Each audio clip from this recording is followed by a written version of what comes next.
lagi anak didik ibu sekalian, kembali dengan Ibu Rosa di sini. Kita akan mempelajari pembelajaran kita mengenai protista mirip tumbuhan. Setelah minggu lalu kamu mempelajari tentang protista mirip hewan, silahkan kamu ikuti pembelajaran kita berikut ini.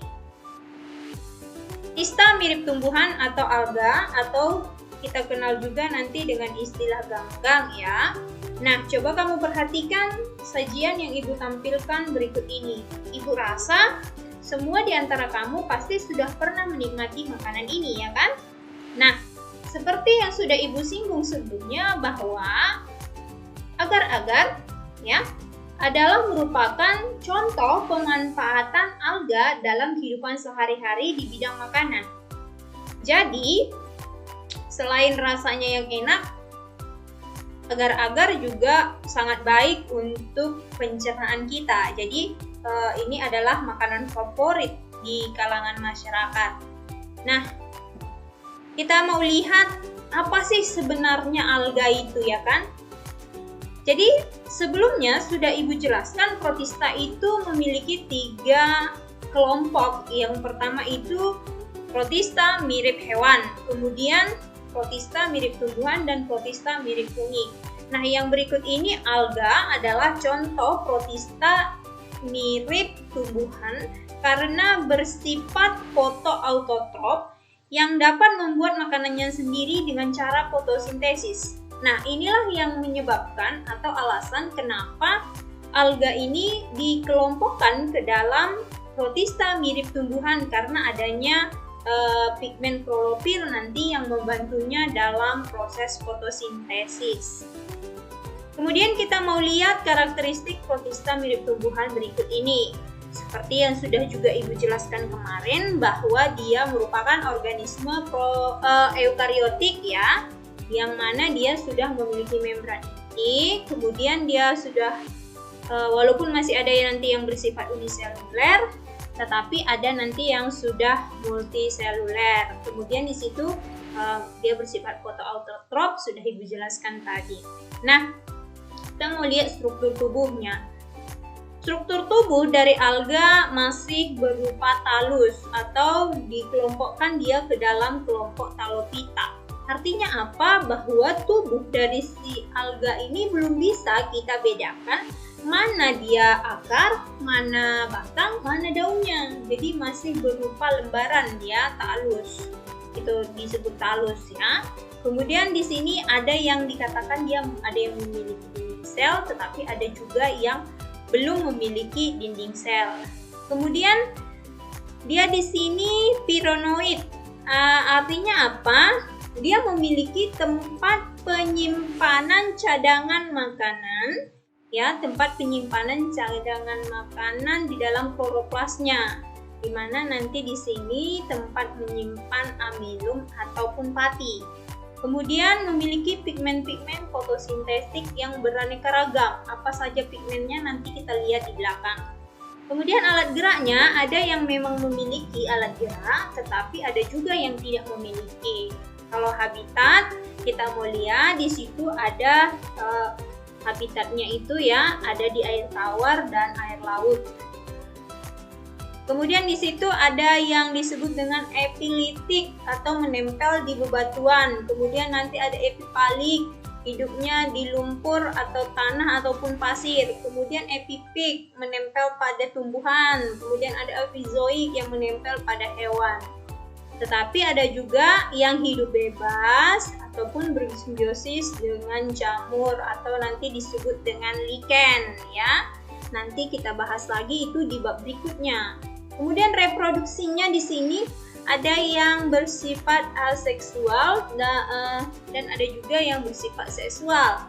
Aseksualnya itu ya tanpa perkawinan, yaitu membelah diri secara langsung, atau nanti ada yang disebut dengan fragmentasi, pemutusan bagian tubuh kemudian dilepaskan, dan bagian tubuh yang lepas itu tadi akan menjadi organisme yang baru. Kemudian ada yang bentuk spora vegetatif tanpa perkawinan ya.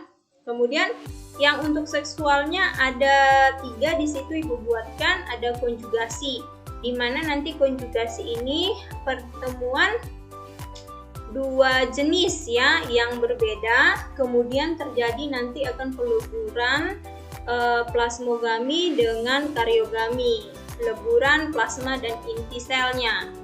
Kemudian di situ ada singgami, yaitu peleburan dua gamet yang berbeda yang sama bentuk ya, yang sama bentuk tetapi berbeda jenis. Sedangkan anisogami itu yang berbeda bentuk ya. Itu untuk karakteristik dari protista mirip tumbuhan. Baik, seperti yang sudah Ibu jelaskan sebelumnya bahwa alga adalah organisme fotoautotrof di mana dia mampu melakukan fotosintesis. Hal ini disebabkan karena alga memiliki pigmen hijau daun untuk berfotosintesis. Tetapi selain itu, alga juga memiliki pigmen dominan lainnya. Nah, berdasarkan dominansi pigmennya, maka nanti alga diklasifikasikan berdasarkan pigmen fotosintetiknya. Jadi di sini kita bagi dia menjadi 6 ya. Mungkin nanti ada perbedaan di tempat lain yang kamu bisa baca klasifikasinya, tetapi di sini Ibu pakai yang pertama itu ada Euglonophyta, kemudian ada Chrysophyta, ada Pyrophyta, kemudian ada Chlorophyta, Phaeophyta, dan Rhodophyta. Nah, kita mau lihat satu persatu. Yang pertama itu ada Euglonophyta atau sering juga disebut dengan ganggang atau alga hijau. Walaupun nanti kita ada pisahkan lagi, di situ ada Chlorophyta secara tersendiri. Nah, kita mau lihat yang untuk Euglonophyta. Euglonophyta ini adalah protista yang masih uniseluler atau bersel satu dan memiliki flagel. Nah, kamu bisa lihat gambarnya di situ. Ini sebelumnya kita sudah agak singgung di protista mirip hewan ya, di flagellata. Karena di flagellata sedikit sudah kita singgung bahwa dia ada yang phytoflagellata, kemudian ada zooflagellata. Nah, jadi ini mirip dengan phytoflagellata pada protozoa. Ya, itu contohnya di situ ada Euglena viridis yang Ibu buatkan. Kemudian di sini cirinya dia memiliki bintik mata atau stigma, kemudian tidak berdinding sel. Nah, kita mau lihat pigmennya. Yang dominan di sini tetap klorofil ya. Nanti ada dua klorofilnya, klorofil A dan B serta pigmen karoten. Reproduksinya dengan pembelahan biner, habitatnya di air kolam ataupun air sawah. Kemudian Chrysophyta atau yang disebut dengan ganggang pirang. Ya. Di sini ciri-cirinya kita lihat ada yang bersifat uniseluler soliter sendiri, tetapi ada juga yang sudah berkoloni. Dan ada juga yang nanti sudah bersifat multiseluler, berarti sudah memiliki sel lebih dari satu. Kemudian pigmennya itu adalah ada karoten, terdiri dari xanthophyll yang berwarna kuning, kemudian ada klorofil A, C, dan pigmen coklat atau fukosantin. Kemudian berpragela atau memiliki alat gerak, tetapi memang ada nanti beberapa yang tidak, contohnya seperti diatom. Kemudian berdinding sel, di mana dinding selnya itu terdiri atas hemiselulosa pektin atau nanti ada yang memiliki silika, di mana pektin dan silika ini merupakan salah satu bahan campuran dalam pembuatan semen. Kemudian habitatnya itu ada di air tawar dan di air laut.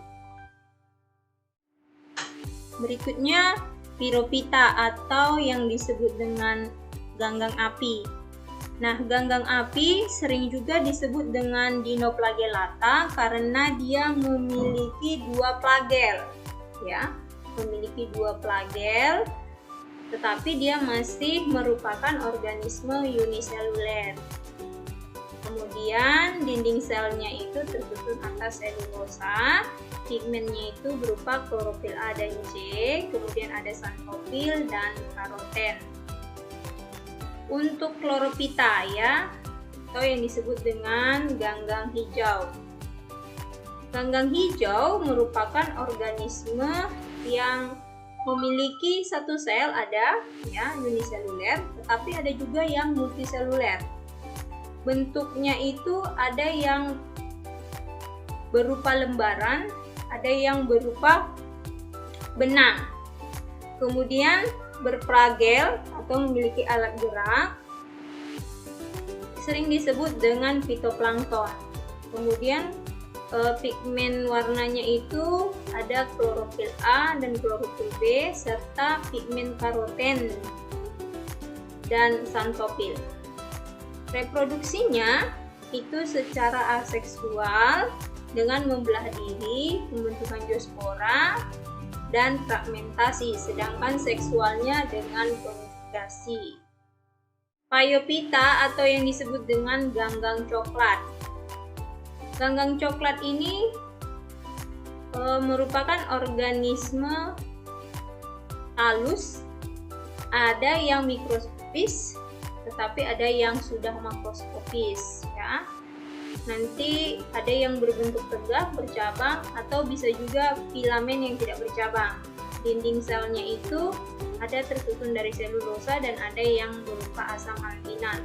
Kemudian pigmennya ada klorofil A dan C, kemudian karoten dan prosantin untuk warna coklatnya. Kemudian rhodophyta atau yang disebut dengan alga merah. Nah, ini semuanya sudah multiseluler, berbentuk benang atau lembaran. Kemudian dinding selnya tersusun atas selulosa dan pektin. Cadangan makanannya itu nanti berupa tepung klorid ya. Kemudian klorofilnya klorofil A dan D, karoten, xanthopil dan phytoerythrin untuk warna merahnya. Kemudian reproduksinya secara aseksual dengan fragmentasi dan aplanospora atau pembentukan spora yang tidak bergerak, tidak motil. Kemudian ada yang secara seksual yaitu pembuahan sel telur dan spermatium di Carpogonium. Kemudian untuk peranannya, ganggang hijau ini pada umumnya dipakai untuk pakan ikan dan hewan air. Kemudian ada ganggang coklat, itu dipakai untuk suplemen untuk hewan ternak. Mengandung asam alginat sebagai pengental produk makanan, industri, dan alat-alat kecantikan. Kemudian ada ganggang merah, ini sebagai makanan suplemen kesehatan. Kemudian sumber bahan makanan, pembuatan agar-agar, dan penghasil keragenan pengental es krim. Kemudian yang terakhir itu sebagai jak kersik, ini nanti khusus untuk kelompok diatom sebagai bahan penggosok, penyaring, bahan isolasi, dan industri kaca. Itu saja pembelajaran kita kali ini. Semoga kalian bisa memahaminya dengan baik. Sampai jumpa di pertemuan berikutnya.